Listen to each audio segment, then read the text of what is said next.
of being a landlord. Who's enjoying being a landlord at the moment? I didn't think anyone put their hand up. It's quite tough, isn't it? We're getting a lot of landlord bashing at the moment, aren't we? So it's about being creative, being diverse. But buy-to-let, renting is a long-term game. There's still money to be made. Demand is stronger than ever. Okay, we're in London, we're in the Docklands. It's buy-to-let city around here. You know, it is such a strong demand. Let me run over some stats. I'll tell you a little bit about myself, then my two colleagues from Direct Line and from Upad, they'll give you a brief introduction to themselves, and then we're going to have some debates and stuff that's happening on each and every subject. Once we've debated it, please feel free to put your hand up, ask some questions, and if you want some obviously tidbits of information, please feel free to put your hand up. I think we've got about an hour, is that correct? Right, okay. So normally we always run out of time on wanting to talk about stuff, so if there's stuff that you want to talk about, put your hand up that we may not have covered. Okay, so my name is Paul Shamplina. I run a company called Landlord Action, and we help landlords more so in distressing times when they want to get their property back. We run about 400 to 450 live cases up and down the country. We're a regulated law firm. And we do a lot of campaigning, a lot of press, PR, helping landlords, and obviously trying to put forward landlords' rights on various different issues. So let me just run through some key stats, which I touched on a little bit before when I talked downstairs. But 27% of the population of London in 2014 rented from a private landlord. That says something, doesn't it? And it's growing more and more. Okay. The average rent in London is £1,675. In inner London, it's £1,967. The average in England is £788. Okay. Zoopla have said, on average, the rent paid by a tenant on a yearly basis is over £15,000. Okay. 55% of private tenants have been in the property less than 2 years. 25% been between 2 and 4 years. As a landlord, no news is good news. The longer your tenant is in the property, it's a no-brainer. And I will say to landlords, reduce the rent a little bit, keep the tenant happy, they're your consumer, and if they're looking after the property, I mean, I had a landlord that contacted me yesterday. He's got a tenant that's been in the property for 11 years, okay? He's put the rent up a little bit, but it's been below market value, he's been very happy, there hasn't been a lot of refurbishment costs, there's no renewal fees. And that's what it's about, sustaining tenancy. Just before I pass on a couple of PR stuff. So every Thursday night with Direct Line, I co-present a radio programme called the Property Hour with Clive Paul and LBC, which is where we have property questions coming in. So tune into that. And I currently have a series on Channel 5 called Nightmare Tenant Slum Landlords. Very extreme cases, so please don't be worried about it. That's at 10 o'clock on Wednesdays as well. So that's me done. I'm going to pass you over to Nick to give you an intro about what he does and what Direct Line does before we start. Thanks, Paul. Good afternoon, everybody. My name is Nick Breton, Head of Direct Line for Business. We're part of the Direct Line Group. And we, the main reason why we're here is because we do have a specialist landlord insurance product. We've got 230,000 landlord customers and rising, and it's been designed specifically for the needs of buy-to-let landlords. It's won awards. It's also supported by a free landlord mobile app, which you can get off iStore, is that right? The Apple Store, and Android as well, and that's freely available to any landlord who wants to use it. That's an award-winning app. We have also just recently broadened our insurance products to include for new and renewing landlord customers, a free legal document service as well, which is getting a lot of interest. That launched a couple of months ago, so landlord customers, insurance customers, can go in and get a full array of legal documents there, which you can download, which you can modify for your specific needs, get it sent off, get it reviewed by a qualified legal advisor, and that's all at no additional cost to customers, to insurance customers, so we're very pleased with that. And we've got loads of other resource on our knowledge centre on our website, again available to anybody. So we've got lots of happy insurance customers amongst the landlord community. We aim to keep it that way. And so that's the main reason why I'm here on this to answer any sort of insurance related type questions. I'll do my best to. We've also researched quite a few issues as well. So we've got research about the problem of subletting, the risks of subletting, cannabis farm production in landlords, rented properties and so on. So if you've got a question, see whether we can answer it. Thank you. Thanks, Nick. Just before I introduce myself, because I'll forget otherwise, I'd just like to say, as a landlord myself, I've got a lot of properties that I've let through, insured-wise, through Direct Line. And I suppose the devil is in the detail, but I think it's one thing that has been a big thing as far as I'm concerned. So I'm a big fan of Direct Line as an insurance provider, not bigging them up, but the devil is in the detail, and lots of other people have exclusions and so on, so that's important. And one of the other things that Paul mentioned at the beginning about keeping good tenants, because I'll forget about it in half an hour's time, I'm a big fan of actually setting your rent at something like 90 or 95% of what the market rate is. I'm much more interested in getting a good tenant who's going to stay for a long period of time, treat the property as a home, rather than maximise the amount of rent that I can get on a weekly basis. There's some landlords I know that get excited that rent went up £25 a week. It's voids and having good tenants, and I'd rather get 95% of what I could do with no voids and with good tenants in situ. So 2 bits before I forget about it on a Friday afternoon. So I'm a landlord myself, but I set up a company called Upad about 5 years ago. We were an online national lettings agency. We allow landlords to get their property onto Rightmove and Zoopla. We charge £99 plus VAT. 92% of all tenants are looking on Rightmove and Zoopla, so that is very much where, as landlords, we need to be advertising our properties. Unlike other people that operate in the space, in terms of the high street and classified listings and Gumtree, we operate with the landlords and the tenants at the heart of what we do. A couple of examples of that is that we are open 24 hours a day, 7 days a week for tenants. So whenever they're calling to organise a viewing, we do novel things like answer the phone or reply to emails within about 30 seconds, because about 40% of all tenants now inquire outside of normal office hours. And when you're referencing tenants, for example, rather than having to call in to find out where you are at in the mix, every morning 7:30, all parties concerned will be sent out a little table where your tenants are at, whether it's the referencing is back and we're waiting on the employer's reference, so everybody's kept informed proactively because we put the customer at the heart of what we do. A bit like Paul, three of us have sort of known each other for some time, so it's cool for the three of us to be together. At Upad, we do quite a lot of seminars, webinars and guides about how to be a better landlord. So hopefully between the three of us we can cover off questions that come up later on this afternoon. Thank you. Just quickly, before we start the first topic, if you haven't got one of these, sign up. Before you leave, sign up, email address and name. What I did was I signed up with Direct Line and I did a whole load of educational videos and blogs for them on right to rent, deregulation, a whole load of stuff that's happened. Direct Line will email, won't you? Their email, I hope they will. They will email all the links. They're really good information tools. I worked quite a while on all the blogs, so fill them in. They're really good information tools for you to help with your portfolio. Okay, so let's talk about the hot topic. I noticed the tax panel session was packed, actually. Let's talk about stamp duty, shall we? So we get our teeth right into it.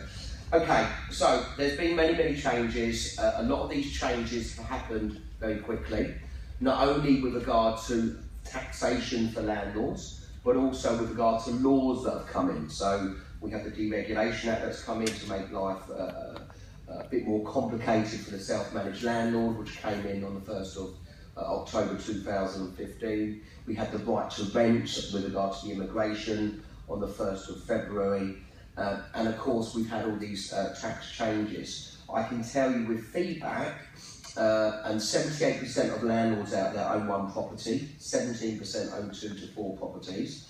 I know from government level, because I do consultation with the DCLG with regard to the private rental sector, and I've spoken to people high up, and I deal with other organisations such as ALA. And I even heard Michael Portillo speaking in this very building on Tuesday. The government are embarrassed with regard to home ownership as we currently stand, with regard to young people getting on the ladder. We're talking about from 25 to 34-year-olds. There's a massive, massive gap that's growing. Disillusionment for tenants thinking they will never ever be able to own a property. That's why shared ownership has become more prevalent at this moment in time. So they decided to take measures so that landlords don't have an upper hand when they're challenging and putting bids to try and purchase properties. And they seem to think that landlords are taking the properties that first-time buyers, and that's why that has actually come in with regard to the taxation. There is a judicial review that's going on with regard to another tax law that's coming in, which is the offsetting of tax release with regard to interest-only mortgages in 2017. I actually know the two landlords that are doing it, the challenge on that. I've been told through the chairman of Arla that they've got no chance of succeeding, unfortunately, because the Treasury as a department is on its own compared with other government departments. There's a lot of money at stake, and they want more and more first-time buyers to be able to challenge and be able to buy these properties, and they also want a lot of smaller amateur landlords, as we call them amateur landlords, to sell up. And we see this at Landlord Action, especially when they're going through a distressing time, when they've got a problem tenant.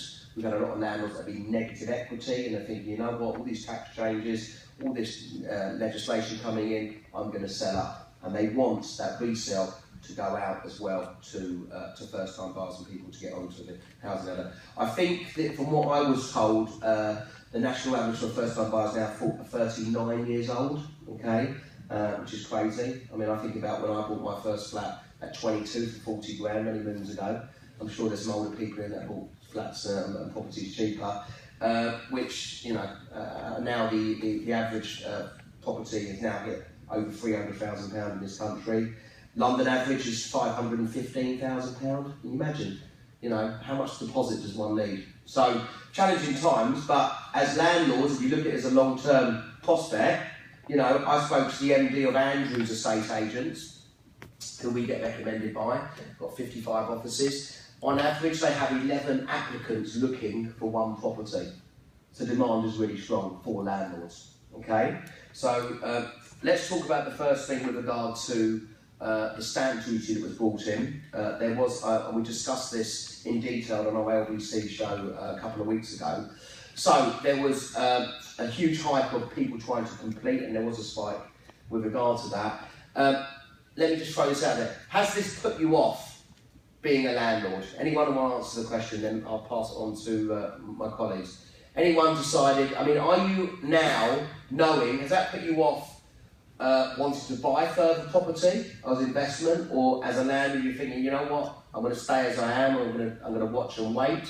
Or are you, if you are going to buy, you're going to think, well, I've looked at the figures, am I going to put that on to the rent? Is my tenant long-term going to have to pay extra rent because of these charges? Anyone want to answer that question? I guess it depends where you're located. Yeah, of course, it depends on the deal, naturally. I mean, I have the bulk of my buy-to-let portfolio in Stoke, where, sorry, can you hear me? Yeah. I have the bulk of my buy-to-let portfolio in Stoke-on-Trent, where two-bed terrace is 50, 60 grand. So it's not going to make a lot of difference, although in terms of the purchase price, but clearly in that sort of market, the monthly rent hasn't shifted for 10 years, and it's not likely to. But it has in London.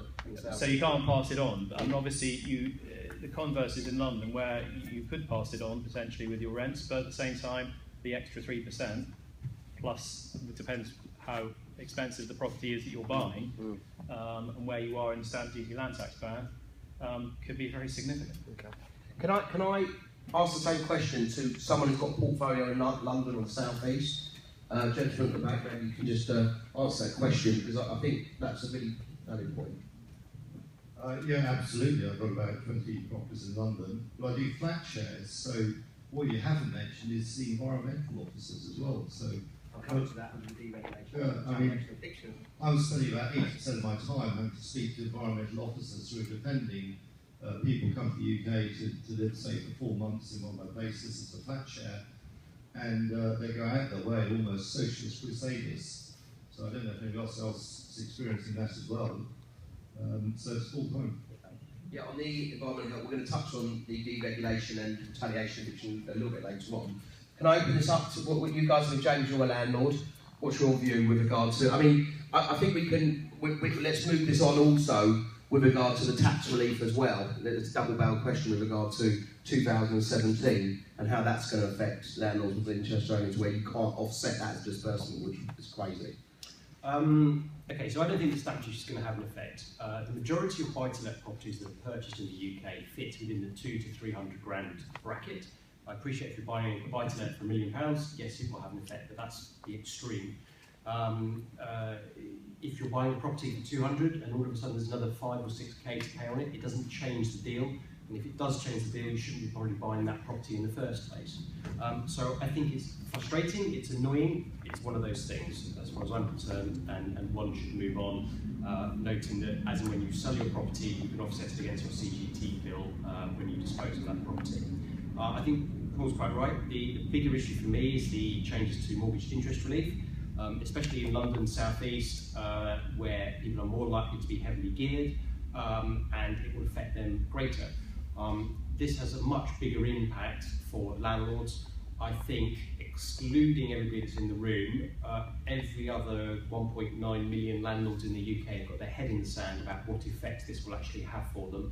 And in maybe 3 years' time, because it's coming in a taper basis from 2017, so in sort of 2-3 years' time, once we're actually in it, I think there will be some squeals going on from individual landlords that are stuck in that position and have to pay that tax, and they haven't thought about it or prepared about what they should be doing prior to it.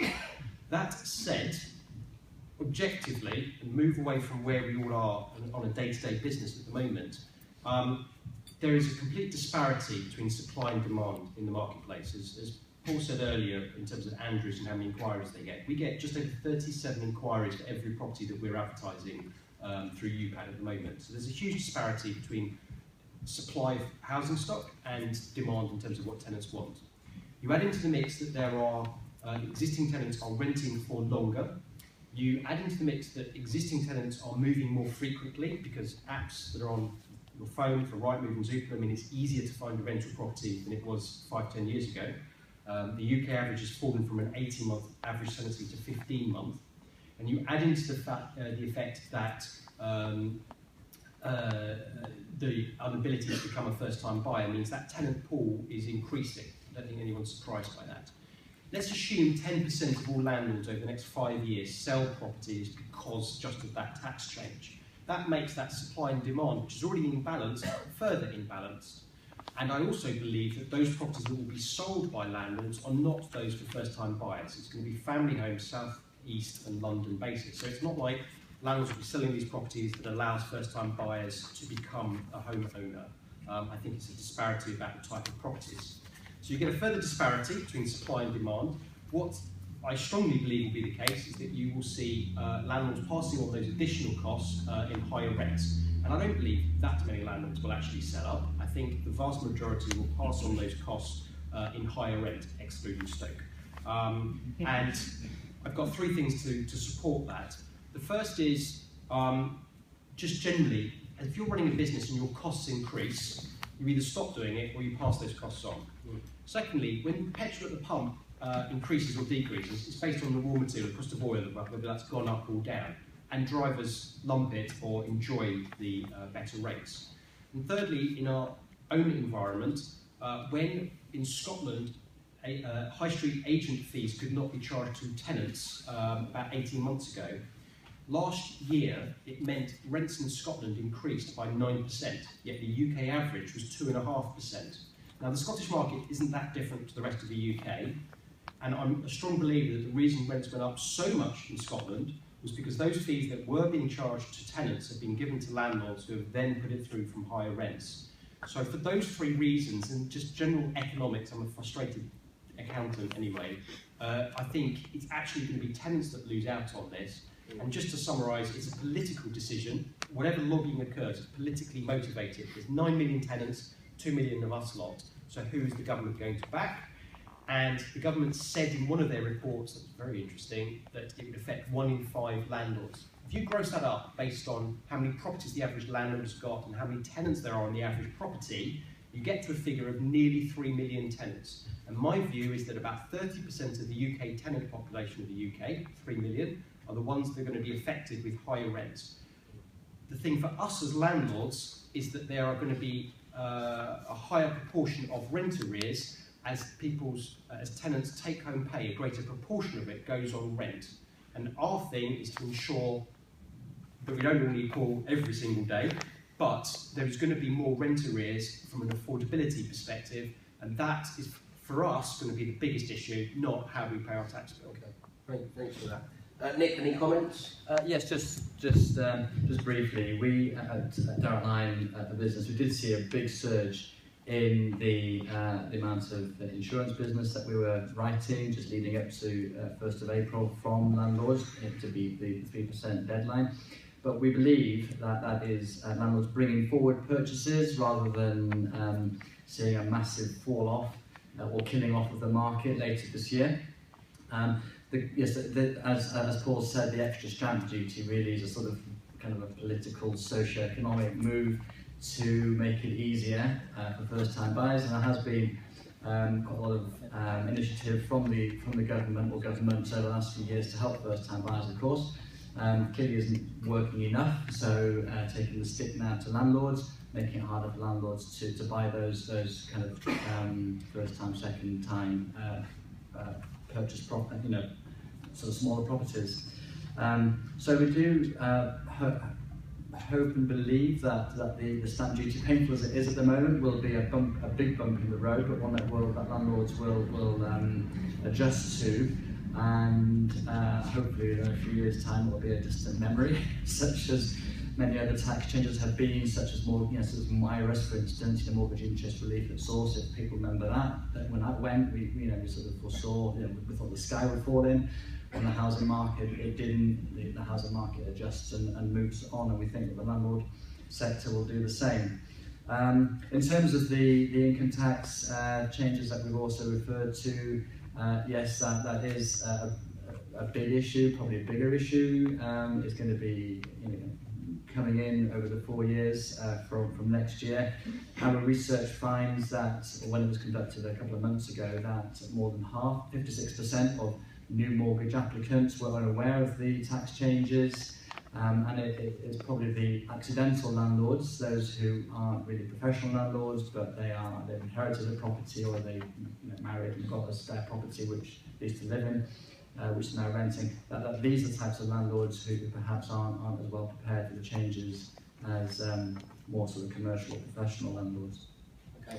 There are ways to reduce to kind of offset the impact of that, which we might come on to. Okay, thank you, Nick. I think you touched on this, and I found this as a massive problem since 16 years of setting up Landlord Action, which was to help landlords, especially when they're in distressing times, and dealing with their problem tenants. And is the educational factor. The market is, really the market exploded. I'll just ask, one second. Is the educational factor of so many landlords coming into the marketplace and not having the updates and not having the information to hand, not instructing a regulated letting agent, not putting a price on their time. This is the business. How much of your time do you actually charge with regard to the management? Landlords don't put a price on that. I'll give you an example. We get 3 to 5 calls a day on our advice line at Landlord Action from landlords that have never heard of the deposit scheme or failed to protect the deposit. And it only came out in 2007, April the 6th to be precise. So we now have got right to rent that came in, and we have the Deregulation Act all in the space of 6 months. And this is a problem. And the majority of landlords don't belong to landlord associations, don't come to property shows, and a lot of them find out the hard way, unfortunately, which is when they're making claims or having to go to court. So the lady at the back. I haven't heard anybody mention about Brexit and the effect that will have. We're going to come on to that. I'm going to touch on that a little bit as well, okay? Which I covered that on the radio show the other day by an estate agent. We're just talking about Brexit and about what effect it will have on the housing market. I don't think anyone really knows. I think there's uncertainty. I think the advice that Ed Mead, who works for Douglas and Gordon estate agents, when someone said, should I buy now or should I wait? His advice was, well, wait for the referendum to see where we're at, see if it affects the market, because of course any market doesn't like uncertainty as to where it's going to go. Who knows? Actually, an interesting factor, which Michael Portillo mentioned on Tuesday in his keynote speech, is that he said that Osborne and Cameron were in favour of Brexit. That their true views were that they wanted to leave, and that changed, and that Boris Johnson, he believed, was going to get found out in due course, because he doesn't make any decisions, he makes popular decisions, and if he is going to be Prime Minister, which possibly that's going to happen, that will come to fruition. Okay, so the lady at the back, I'll just come over to you.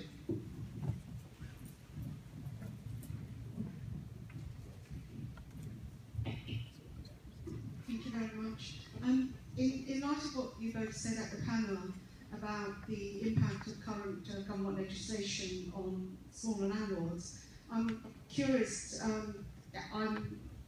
you need to correct me, but I'm pretty sure it doesn't have an impact on businesses who buy properties. So I'm assuming they're exempt from the current legislation. So actually the impact of the legislation is going to hit the smaller landlords rather than those big boys who are buying in a corporate business structure.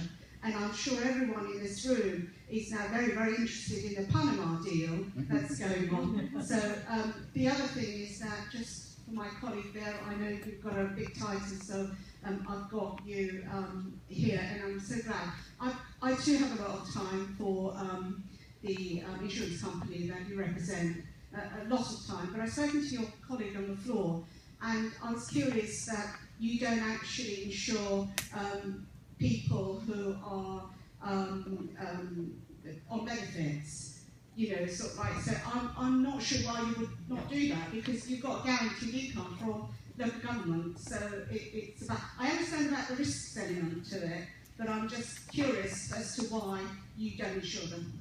Maybe Nick, you can answer that, but I can tell you one thing from doing what I do: housing benefit and payments from the government is not guaranteed, believe me, especially with universal credit that's come in. There's a lot of anxiety and there is a lot of worry for housing benefit landlords that rent, that they're not going to get their rent and that the tenant doesn't pass it on. And a lot of that is down to the rent being kept by a tenant, some tenants not being able to manage their money, and some landlords feel that they can't take the risk. And I'm seeing a lot of landlords that we speak to, unfortunately, there's a lot of great landlords that rent to housing benefit tenants, their portfolios work. But I think that a lot of landlords that we're coming across, especially in London and the South East, if they can rent to a private tenant and achieve more money and believe that they're going to get paid, well, I mean, we have scenarios where we're evicting a lot of housing benefit tenants, and the tenants haven't even filled the forms in, or they haven't notified the council of the change of circumstances, and the landlord ends up owing a lot of money. I mean, you can ask the council to make direct payments as soon as there's 2 months rent arrears, and there's big challenges, and of course the caps come down as well. But do you want to answer that question about? Yes, we do look to minimise risk where we can, and as long as one party on the tenancy agreement is either in full-time employment or retired or on disability benefits, I believe, then we are happy to insure them, but not out of work benefits. We do look for some, for some certainty of income there. We're not a ultra specialist landlord insurer, mostly high street, direct insurer, and those are the underwriting criteria which we want to adhere to. Just on the tax bit, first of all, none of us are accountants, but yes, you're right that it's going to be the accidental landlord, the part-time landlord, whatever bracket you want to put it into, that will be most affected. Before any of us either go off to Panama or set up a limited company, transferring your assets from you individually to another to an entity has a tax effect. And also note that once it's in that other entity, outside of paying corporation tax, when you want to take money out, whether it's as a salary or dividend or otherwise, there's also. So I don't think there's this thing of, oh, this one's closed, I'll turn right and do something very different, because it's very much not that case whatsoever. Maybe just book a flight to Panama instead, or put up with it. Well, you were named in the papers, weren't you? Shh. Okay. Has anyone got any, before we move on, I mean, we're going to talk about right to rent and further change. I want to move off tax now because I suppose we could have an own session and it's a little bit, I suppose a little bit doom and gloom, but I think it's about this is about challenges and about how you deal with the challenges and how you actually change the management. I mean, can I ask you, how many of you are landlords in this room? I mean, obviously I'm stating the obvious, but is everyone in the room, how many of you, okay, how many of you want to be a landlord? Put your hand up. Okay, so new people that are looking to get into this. Okay, fine. So, you know, you're doing the right thing, you're doing the education, you're finding out about the management, and more importantly, do you have the time to manage? And actually, and again, I can't harp it on enough, and James will confirm this as well, being an agent, is get a managing agent to do it for you, or at least do the let for you, the referencing, and take the deposit and do that stuff, and then you can do the management, because that's kind of like, I suppose I'm going to give it a plug. I've got a book called The Landlord's Friend, where about self-management landlord, and a lot of landlords make so many mistakes and it costs them a lot of money. So if you have the time, then great management, it's all about the research, but a lot of the time when we're taking calls from landlords, they don't know about the law change, they don't know how to serve documents, okay? Cool, go see one briefly. Yeah. Just on the tax bit, it's going to happen, you can't avoid it, but I think it's tenants that are going to be losing out in terms of higher rent. So assuming that is the case, if you believe what I'm thinking, our job as landlords, therefore, is to prevent rent arrears occurring. You've got a very good business to utilise if it does happen. And in order to prevent rent arrears from occurring, I think there's probably three key things I would bear in mind. You want somebody's rent to be no more than 30% of their take-home pay. Second, it goes beyond that. It's like, can they afford this? There's a report out this week that unsecured lending, i.e. credit card debt, loans and so on, increased in the last 12 months by 9%. The average individual in the UK has got about 9.5k unsecured debt on them. So outside of people's salary, you've got to think that people have other commitments in terms of unsecured debt, car hire, what they pay to Spotify and all of the other stuff that goes out. So there is an increasing need that the tenant you're wanting to take on can afford that property. And I think doing your due diligence to understand can they afford this property is absolutely paramount. To further with that, depending on your risk profile, there are a variety of providers out there, I'm pretty sure Direct Line as well, do rent guarantee insurance. Now, this has become quite cost acceptable, you know, sort of 100 to 200 quid per tenancy per year with no excess on it. And make sure you get a policy with no excess, because the time you need it is generally for 2 or 3 months before the tenancy ends, or when tenants, you've got to get them out of the property. But that's quite an affordable thing to give you that peace of mind factor to sleep on. And I think thirdly, and Paul touched on it, is active management. So when your tenancy starts, let's say somebody's moving in next weekend, I would send a text or an email or call them middle of next week to say, just a reminder, your tenancy starts, make sure your rent's being paid beforehand. And I'll probably do the same for the next couple of months, just to make sure everything is set up. Not all tenants set up a direct debit standing order.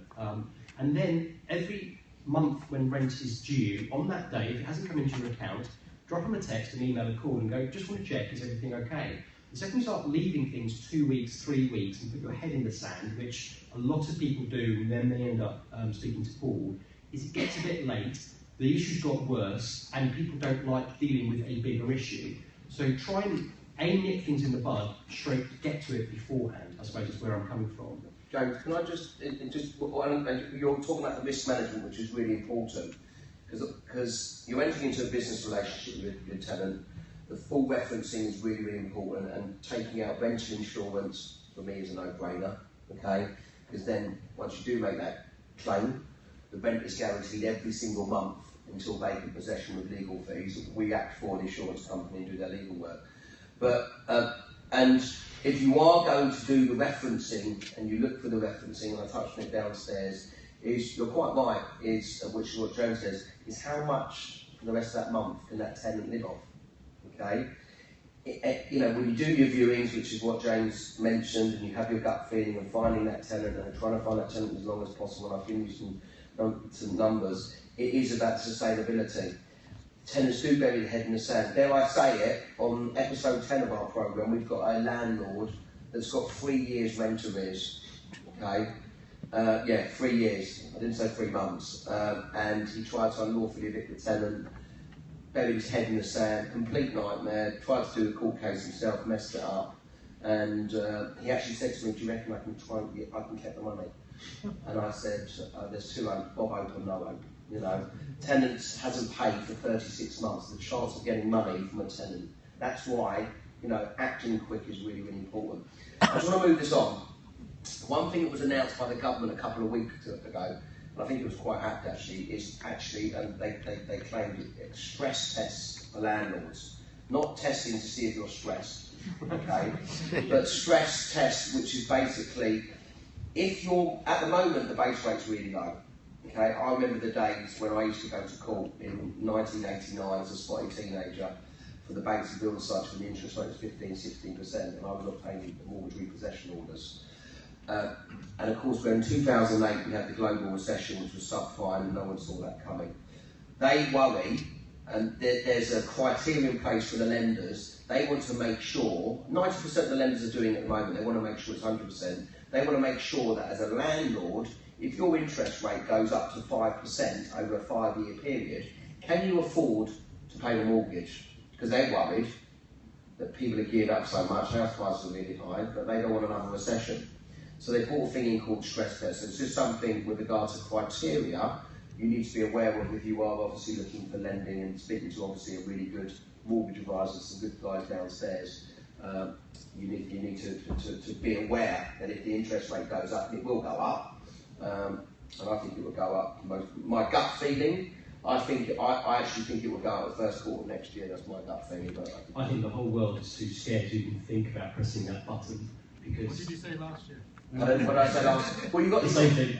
No, I don't know. Yeah, I said it's going to go up and did go up. So but you know, I don't forget. I've seen the other side of it. So you know, I see it. Let's move this on just quickly. So. I want to talk about a change that came in called right to rent. So a lot of landlords will know about it. If you're doing your self-managed, if you use a letting agent, they'll be doing it for you. Okay, I'm sure James would do it as well. Maybe he can explain a bit more detail the mechanics of it. But as a landlord, you should be doing it. So you're doing your full referencing. You can use referencing companies that can assist you. But actually, as a landlord or a managing agent, they have to see the original documentation and the visa status of a tenant coming into the property. Okay, I asked a question at a NOWS conference to the immigration guy, and I said that there's a massive subletting problem, which Nick touched on. I've never seen so many subletting instructions in all the years that I've been running Landlord Action. And actually next week programme we expose an Airbnb case, which is a really big problem. And I said, well, if a landlord reports with regard to having sub-tenants in the property and they'll believe they're legal agreements, how do you go about enforcing that? And he couldn't answer the question. And I was dumbfounded because a lot of it is it's a political statement that's come in. All you've got to do now, and again, I did a video for Direct Line and we'll send you the links on that, is you just have to find out the status of that individual that's coming in. There was a worry that there could be some discrimination, which I think is understandable to a certain extent. But if obviously you've got someone that's in your property, have a tenancy agreement, then immigration status stops during the term of that tenancy, you have to call up the immigration line, landlord line, to find out that they've got the right to stay. If they don't have the right to stay, it has to be reported. Because technically as a landlord you could be fined £3,000. They've talked about it softening up. Have you what to give us? I'll give it to James and on. Well, actually, Nick. I mean, what feedback have you had from Direct Line? And maybe James, you can tell us about the impact it's had with regard to landlords contacting your company.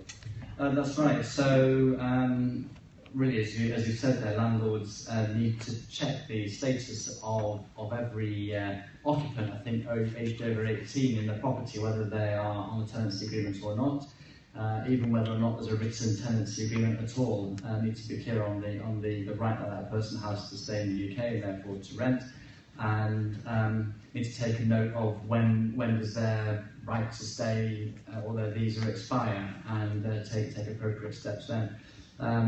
We do have, as I mentioned on the Landlord mobile app, a checklist which just runs through the things that you need to look out for in these instances, and you can also diarise when you need to check again the status of tenants. So yes, it's as you said, quite serious fines if you fail in your duty. Assuming I'm not being filmed, I don't know, it's just trying to prevent the red light. I just think it's absolute nonsense. You know, there's 260 something different types of documentation across the whole of the EU. That all of a sudden, the 2 million landlords in the UK are meant to know which is right and which is not. It seems to be a burden that the Home Office have shoveled onto us to sort out. They don't even understand it themselves and can keep control of their end. Why they're giving it to us is my There's data protection issues as well, which it's just so nonsense. Plus you've got the whole confusion factor. Paul mentioned earlier that people don't even know what a deposit scheme is. Then we're a hope in hell. However, a few key points. The first is the Home Office do have quite a good process on their website. I can't remember the link, but if you Google Home Office right to rent, and it goes through situations, so depending on where your tenant has come from, what you should do and what you should check. There is also a phone number the Home Office have to deal with any inquiries and for them to manage it for you on your behalf. All of that we've covered off in various webinars and so on that we've done before. There is a website, my colleague has said, if you go to gov.uk /check -tenant -right to -rent -documents. You should have to search. I didn't realise there was a third line. Maybe there's webinars we've done in the past. If you go to the Upad website, there's a landlord blog bit, and there's a webinar we've done all about it. It's all on there, and you can re-watch it. That helpline and that process they have on their site is really useful if you're unsure of something. My gut feel is you should phone that helpline if you get stuck with anything and record the call in case anything goes bang. Second key point is it's the landlord's responsibility to ensure that the person residing in your property is allowed to be in the UK. Unless you have written a letter to your agent, if you are using one, to say, can you please do this for me? And they've confirmed back, yes, we will do this for you. It falls on your responsibility. So don't assume your agent or your brother-in-law or great auntie Flo is going to fix this for you. The managing agent should have it in their contract, their terms of business. If you instruct the managing agent, fine, but you as the landlord need to make sure that they are doing it for you, it's in writing somewhere, otherwise it's you that the Home Office may go after if they have the resources. and they will make an example of one landlord as a state. Not me. This came into force on the 1st of October for all new tenancies, and I think rather than talk about anything else on it, I think my key area of concern is it will lead to discrimination. You know, if you've got 3 tenants in front of you, if you are unsure about a particular type of person, about whether they're allowed to be here, rather than, oh, what's the rules, is this tenant allowed to be here, damn it, I'll go for the easier option, I think it will lead to discrimination with regret. Outside of that, there is so much confusion. The Home Office changed their mind on things. Paul was right, and this is one of the key things, is whilst you can see the person over Skype or face-to-face, you don't see them face-to-face, you can do it over FaceTime or Skype, you need to see their original documentation, their passport, driving licence, whatever it may be, and the original. And their visa, their right to stay visa. And you need to take a copy of that original documentation. They originally said you couldn't take a copy using your phone because you can digitally enhance it, you had to use a photocopier. Then the Home Office realised that people don't have photocopiers anymore and you can edit that anyway, so they've changed it. So it is a work in progress, it's a bit of a mess as far as I'm concerned. And I go back to this bit, but I just think it will lead to discrimination, and if in doubt, phone their helpline. Okay, thank you very much. Anyone got any questions on that subject? Yes. At the risk of giving you the opportunity for a free advert, is that something that Upad will do? Well, the key issue is the landlord or whoever has to see their original documentation. That's what I'm asking. And there it can't be wholly delegated. Yeah, there's no online check that you can do that ticks all the boxes. Yeah. Yes, there are checks we can do to ensure that that person is the person they say they are. In terms of, you know, from passport numbers and driving licence, you can find out a wealth of stuff online. But because the Home Office say you or your agent needs to see their original documentation, it's not something we currently do. No. But I can ask that question and go a bit further. Referencing company that I work with who do rental insurance as well, they can't do it, and they actually consulted Theresa May on the pilot scheme as well. So, you know, if you get a referencing company that says, yes, we do that, they can't get it over the line for you. You still have responsibility. That's why I mentioned the question. I think it's also a work in progress. I Yeah. don't believe what is out there of what landlords need to do is the final product. And like Paul, there's various comms I've had at the Home Office to say, what about this? What do I do? And they're like, don't know. So I think there's a work in progress thing. It's just totally ridiculous, separately. But the last thing we're going to talk, I'll come back to you if it's okay, because I want to get the last subject in because I'm conscious of time, is the Deregulation Act, okay, which I was quite involved in, and a lot of landlords don't really know about it. So this is how it is, and then you can open some questions up, and then the guys will also add some comments. So any tenancy agreement that is signed, i.e. from now, or anything that's been signed after the 1st of October 2015, even if it was a renewal agreement, you now are involved and you have to comply with the Deregulation Act. There's a whole bunch of stuff that came in. And the whole reason it all came in was to tackle rogue landlords, okay? There's a small minority of rogue landlords out there, okay?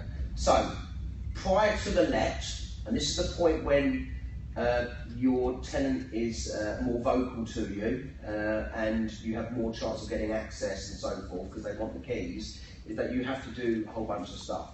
You have to serve a how to rent guide on your tenant, which again you can get from the government website if you Google renting on a how to rent guide. You have to serve a valid EPC certificate on your tenant, gas safety certificate on your tenant, and you have to confirm the smoke alarms, the carbon monoxide alarms are all working. That has to be done prior to the serving of and signing of the tenancy agreement. If it's not, and you give the keys to your tenant, there is a possible problem with regard to access. Because normally what happens is you have a lot of tenants that get once in the property, you can't get access, which is a big problem for landlords. What happens is that if you want to serve a Section 21 notice, which is now on a new form, it's now mixing the two old forms together, which was Section 21B, which is before tenancy fixed term, Section 21A after. They put it together, and we helped, we did the consultation on it to make life easier for landlords. So all you've got to give is 2 months notice now, and you don't have to end it a day before the rental period, which is where loads of landlords get it wrong. We used to see loads of wrong notices. The Section 21 notice, the new form Section 21 notice, okay, which you have to serve, has loads of prescribed information. So the previous notices, you couldn't serve if there wasn't a valid HMO licence and the deposit wasn't put in the deposit scheme to a certain extent. Now, you have to comply with the Deregulation Act.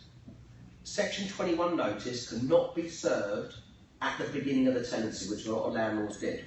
And that was actually our idea, so a lot of landlords don't want to be there. And that was actually the better practice, because you know what, you've got a consumer, a tenant, come into my property, oh, by the way, in 6 months' time I want you to leave. It's not good practice, and we everyone agreed around the panel. So you've got to serve it after 4 months of the tenancy agreement, okay? The Section 21 notice that's served on the new notice has a 6-month lifespan. So once you serve the notice, you can only use it to go to court within 6 months. Very important, yeah? If your tenancies have not been renewed after after the 1st of October 2015, you can use the old notices. They apply. Okay? It makes sense that you do that. When you serve all this bunch of stuff prior to tenancy, get the tenant to sign it and receipt it, that they've received it, signed and dated. Because what happens is you can say, oh, I never was, tenants will say they didn't receive it, they could get some legal advice and they want to stay there longer. And if it goes to court, the judge is going to say, well, did you comply with the Deregulation Act, i.e. with regards to the prescribed information under Section 21? You can also follow it up by an email to say, further to us signing this, that here's the stuff, and that's your backup. Because if it does go to court, you need to prove that you've done it. Just like when you put a deposit in a deposit scheme and serve the prescribed information in 30 days, you have to prove you'll be able to do that. Otherwise, the judge does not grant a possession order under Section 21, which is non-full. And then the last bit of that, and then I'm going to open it up, is there was a thing called retaliation eviction. Retaliation eviction was something that was trumped up by a shelter, okay? And I went to Parliament, I went to give evidence before, some MPs and the Lords, I think in 2014, November, about retaliation eviction. And what Shelter wants to do, believe it or not, they turned around and said that 213,000 Section 21 notices have been served on tenants because they complained to their landlords about disrepair, which was complete rubbish, and I said that, because no one has evidence about the number. No one knows how many notices we serve and how many notices you've had, so because it's non-full. And normally when you serve a Section 21 notice, the landlord serves it, is one, because there's rent arrears, and we did a poll, and 28% of landlords were serving Section 21 notices, there's rent arrears. They didn't want to go down the Section 8 rent arrears route, because they needed to sell the property, because they wanted to get market rent, and another hyper, because the tenants were told to stay put by the council and needed to be rehoused. 2%, mind you, which we did agree with, served notice because the tenants asked about disrepair. And how retaliation eviction works, is as follows. So any tenancies after October 2015, if your tenant puts in writing to you about disrepair issues, you have to deal with them. And again, this is brought out because of the Vogue landlords. So you have 14 days to reply back to the tenant's allegations about disrepair, to advise about what you need to do and how you're going to remedy these problems. If nothing gets done and the tenant is living in a substandard property, they can complain to the environmental health officers, okay? And they have to come round, and as to how quickly they can come round, that remains to be seen. And sometimes landlords have problems with access. If they come round and they tell the landlord to do the work and fix this and so forth, and it eventually gets so bad they have to serve an improvement notice or a hazard notice on the landlord is unable to serve a Section 21 notice within 6 months of the date of that notice. That's another thing that's come in. So the key bit from what Paul said is, if your tenants from today onwards ever say a tap is leaking, the boiler's not working, the locks aren't working, it is imperative within 14 days to say, thank you, I've received your repairs notice, as it were, I will get onto it. Now, clearly, if it's a boiler that's not working, that needs to be done quite speedily. If it's a dripping tap, not the case. But the absolute imperative is to reply back within 14 days, so the whole situation that Paul's just talked through doesn't occur to you. That's a hassle factor. Do you want to just make some more comments on that, and then we'll just take up some questions? No, I mean, that's just the key. That's right, but it's really important that you understand this, because if you don't comply with it, you make life more difficult. Has anyone got any questions? Because we are running out of time. Before you do leave, though, come and I've got some free pens, by the way. If you just put your name and email address before you leave, we will put you on our database, and we will make sure we send you these links of these videos and these blogs that will help you. Any questions? The lady at the back. Let me get a microphone, because I don't think the best people can hear you. Paul's very good at running around today.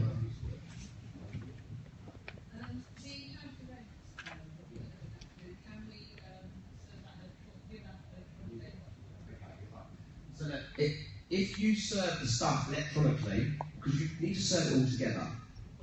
Serve it all together at the same time. Just get it all done in one hit. If you do it individually, it's going to get right there. I know, but you need to try and do it in one hit. It just makes life easier. If you serve it all by email and it goes into their hotmail account spam, they can say they've not received it. You're going to see the tenant prior to tenancy anyway when they sign the tenancy agreement. Just get it to sign and date it as a full document. Keep copies. Yeah, just they received it such that, and you've got the signature, because what happens is tenants can be quite cute when they go to court. I never received it, but I've got your signature, and it's the same signature on the tenancy agreement. Because what's going to happen is you can have a tenant-friendly judge at court if it does eventually go to court. You can follow up by email, but make sure it's in writing and get it signed, which is best practice. Can I just add to what Paul said? At the start of the tenancy, stroke when you issue a Section 21. Not anymore. Just as in 4 months later, the two different events. When you obviously get a tenancy agreement done, tenant, landlord, you both signed it. Make sure you do the same with this government right to rent booklet that Paul mentioned. When you do a CP12 gas cert, make sure you get them to sign that they've received it. The same with an EPC. You've got a copy of that they've signed that they've received it. That everybody's in agreement at the start of the tenancy that the smoke alarm is working. because if they take the battery out on day 2, they can say that it wasn't working and that's your fault. The same as when you issue a Section 21. But all of these things, you need to make sure you have confirmation from the tenant that they've received it, or back up with an email as per meeting you yesterday. Here's a further copy, just to back up where you stand. Otherwise, you do get tenant-friendly judges that can work against you. Yet you've done everything right. It's having everything in writing. Thanks. Nick, you got anything to add? Yes, I mean, 2 points really. The whole weight of legislative change and the terms and conditions, etc., which landlords are now facing, especially in the last year or so, makes it imperative that the tenancy agreement that you've got is bang up to date, has been reviewed recently for all of these additional bits and pieces. This is precisely why we've launched this legal document service, which is free to landlord insurance customers. And also, don't forget our mobile landlord app, which is free to anybody. You don't have to be a customer to download that. It's got these checklists in as to what you need to do at checking in and during the period of the tenancy and so on. So, okay, so I'll tell you what we should do. Just go over your website again, just so people can write that down. Nick? Ours is directlineforbusiness.co.uk. No hyphens, no trendy fours. It's just directlineforbusiness.co.uk. Okay. James? And /landlord, but you need to put the /landlord in, you'll see it on there at the top. Okay, James, your website, please? Is upad.co.uk, upad.co.uk. And my website is landlordaction.co.uk. If you want to buy a book, by all means come up to me, the Landlord's Friend, and maybe you can tune in to the radio show, which we run with Direct Line on Thursday nights, 9 o'clock. Maybe it's very landlord based, actually, landlord tenant based, the show. So we have experts on every week as well. Thank you for your time, everyone. Thank you.